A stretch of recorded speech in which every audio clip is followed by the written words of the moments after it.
Mesdames et messieurs, bonjour et bienvenue dans ce journal au sommaire. Aujourd'hui, mercredi 8 mars, plusieurs pays célèbrent la femme, une commémoration qui vise à mettre en lumière les nombreuses discriminations dont elle est victime et à y apporter des résolutions adéquates contribuant à son plein épanouissement. On en parle dans ce journal.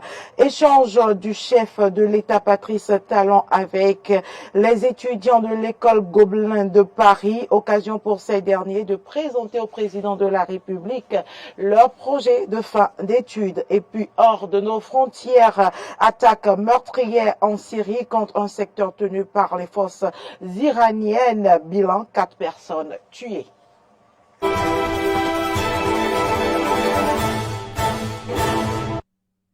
Je l'annonçais à l'entame de cette édition, la journée de la femme, édition 2023, a pour objectif de sensibiliser les femmes au numérique, un secteur très vaste dans lequel chacune peut trouver une opportunité épanouissante. Comment le numérique peut-il contribuer à l'épanouissement de la femme? Réponse dans ce reportage de Arthur Windo. La femme est beaucoup plus mise en avant. Son rôle prépondérant lui vaut respect et admiration de la société. Mais est-elle véritablement épanouie de nos jours? Pour moi, la femme épanouie, c'est celle qui arrive à réaliser ses rêves, ses désirs, tout en restant dans son féminin. Et elle se donne tout le plaisir dans toutes ses activités. Et cette femme, elle est épanouie lorsqu'elle arrive vraiment à réaliser tous ses projets. Le numérique semble être négligé ou même mal exploité, alors qu'il constitue un arsenal important à l'émergence des femmes. Depuis disons quelques années, le numérique est en vogue, et en particulier au Bénin. Le président de la République en a fait même une de ses priorités, jusqu'à même dédier un département pour cela. Donc, le numérique aujourd'hui, comme tout le monde, la femme doit tout faire pour se mettre au pas. Parce que avec l'évolution des nouvelles technologies, la femme arrive à pouvoir se mettre au même niveau que tout le monde. Et tous les secteurs d'activité aujourd'hui sont digitalisés, sont numérisés. Et la femme qui se veut épanouie est obligée de se mettre au pas pour pouvoir se retrouver dans tout ce qui se passe dans le monde aujourd'hui. Pour un monde digital inclusif, pouvant conduire à l'égalité des sexes, certaines stratégies doivent être mises en œuvre. Pour une vie numérique épanouie, je voudrais nous demander à toutes les femmes de tout faire pour se mettre au pas, de se faire former. Je sais que aujourd'hui dans le monde, surtout en Europe, c'est seulement 33% de ce secteur qui constitue le pourcentage de la femme qui se met dans le numérique. Et j'ai été surprise de voir qu'au Bénin, c'est 6% seulement. 6% de femmes qui sont dans les activités numériques. Donc, en tant que femme entrepreneur, en tant que chef d'entreprise, je voudrais appeler toutes les femmes à évoluer avec le numérique, ne pas se laisser dépasser, que nous ne nous limitons pas seulement sur les distractions au niveau des réseaux sociaux, s'envoyer des photos, faire juste le plaisir, annoncer un anniversaire et tout ça. En plus de permettre de reconnaître et de célébrer la contribution des femmes et des filles dans la promotion des technologies, il est aussi important de mettre en évidence la nécessité de protéger les droits des femmes et des filles dans les espaces numériques et de lutter contre la violence basée sur le genre.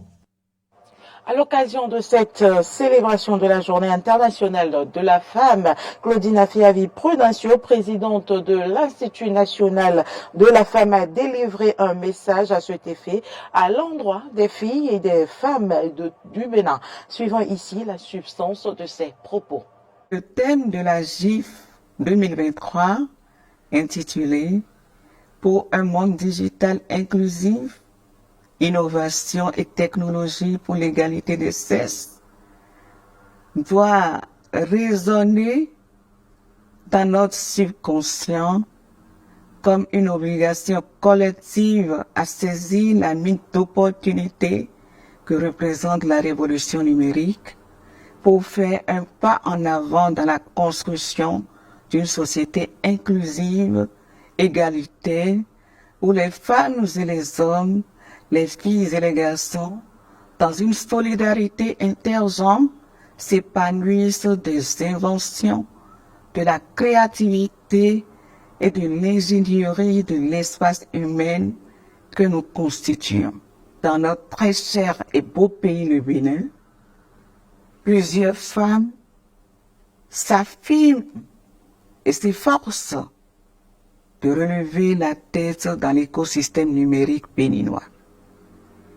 Du développement web au community management, en passant par l'administration des systèmes et réseaux, la cybersécurité et le web entrepreneuriat, elles ne sont pas nombreuses, mais pas inexistantes. L'Institut national de la femme par ma voix leur rend hommage et les exhorte à la recherche permanente de l'excellence et de meilleures performances afin d'inspirer des milliers d'autres femmes et filles. Avoir autant de femmes que d'hommes dans le secteur digital ne doit pas être un jeu pieux.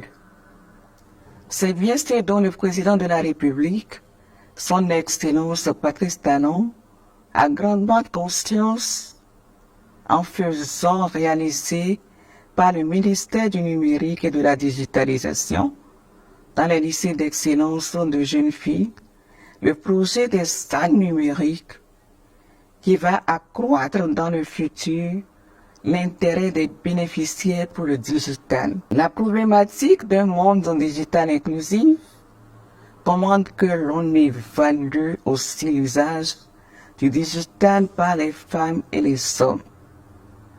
Cet usage ne rime pas toujours avec la protection de la femme et la promotion de la dignité féminine. Je fais allusion au cas de cette web entrepreneur et blogueuse africaine, mère de famille, qui a pris l'imprudente décision de se faire filmer en direct sur Facebook, en pleine séance d'épilation de ses parties intimes. Mes chères sœurs blogueuses, influenceuses, web activistes, aucune recherche de visibilité ne devrait sous aucun prétexte vous faire prendre des risques susceptibles non seulement de vous éloigner des valeurs qu'incarne la femme africaine, mais aussi de remettre en cause votre dignité et votre honorabilité. Tous pour un monde digital inclusif, avec un usage sain et responsable du numérique. Je vous remercie. Dans le même registre, la ministre des Affaires sociales et de la microfinance a également délivré un message à l'endroit des femmes. On écoute Véronique Tognifodé, elle au micro de Clémence Tonokwa. Innovation, technologie et numérique. Cette trilogie sonne le glas de l'inculture et des discriminations qui tendent à maintenir les filles et les femmes dans des rôles de seconde zone. Elle traduit parfaitement l'engagement mondial inscrit dans l'objectif de développement durable, l'ODD 5, qui n'est pas seulement un droit fondamental de la personne, mais aussi un fondement nécessaire pour l'instauration d'un monde pacifique, prospère et durable. Le gouvernement du Bénin, à travers sa politique nationale de développement, s'est engagé pour la promotion du capital humain au service du développement durable inclusif.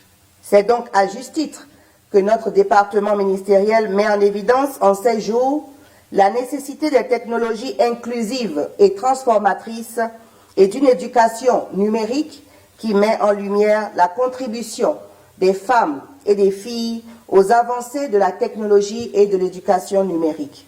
Au Bénin, il y a quelques semaines, nous avons célébré les filles et les femmes de science.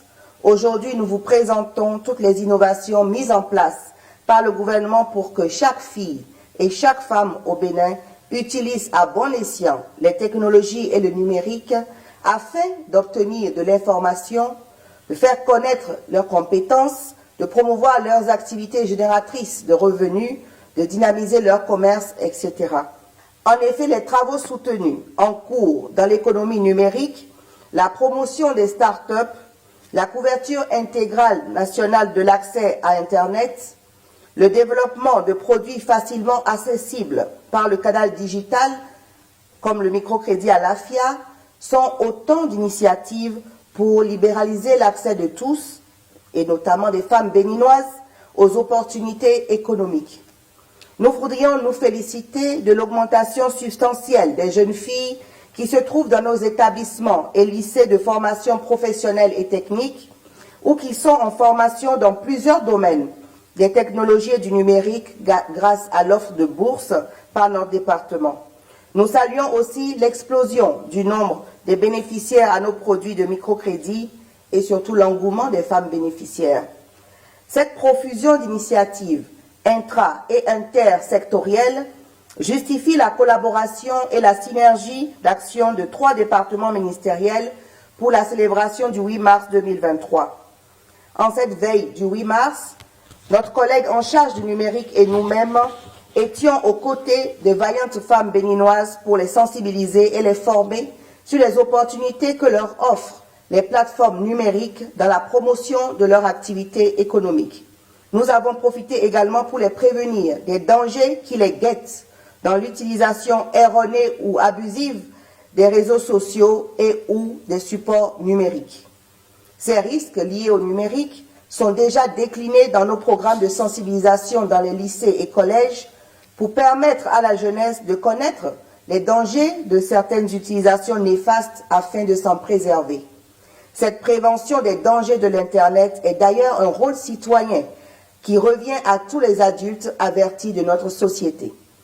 Nonobstant ce revers que la bonne information et les bonnes attitudes peuvent prévenir, le numérique demeure l'avenir dans bien des domaines d'activité et de progrès.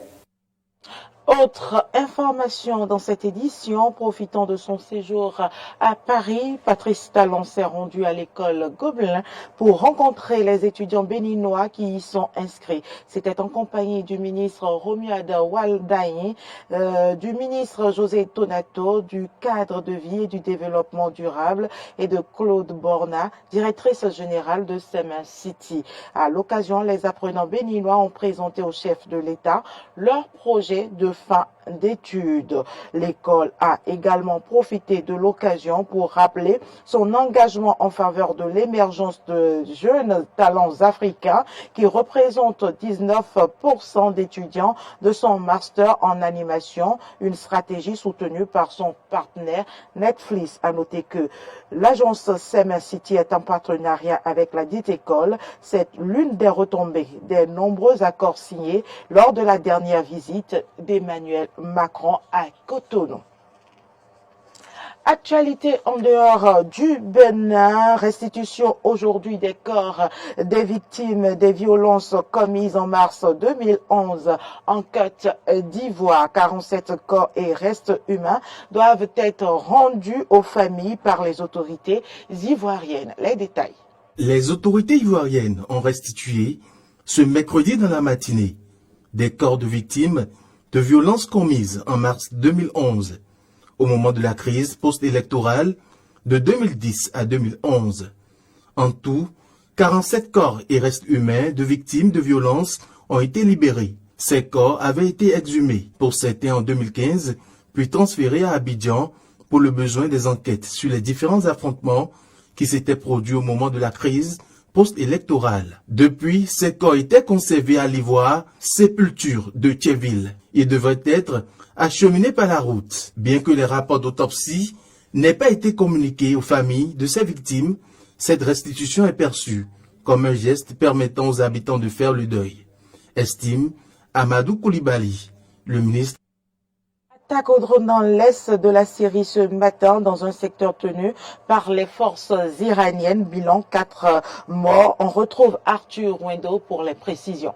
4 personnes ont été tuées ce matin dans une attaque au drone dans l'est de la Syrie, dans un secteur tenu par des forces iraniennes et un groupe allié, a rapporté l'Observatoire syrien des droits de l'homme. L'Observatoire a indiqué peu après que la frappe avait visé un secteur de la ville, théoriquement sous contrôle gouvernemental syrien qui abrite des résidences de chefs de gardiens de la révolution, l'armée idéologique de la République islamique d'Iran et des membres Hezbollah libanais qui combattent aux côtés du régime syrien.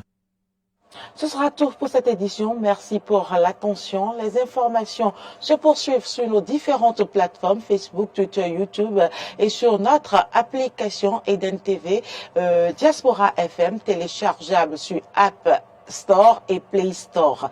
Une fois encore, très belle fête de la Journée internationale de la femme à toutes les femmes béninoises et du monde entier.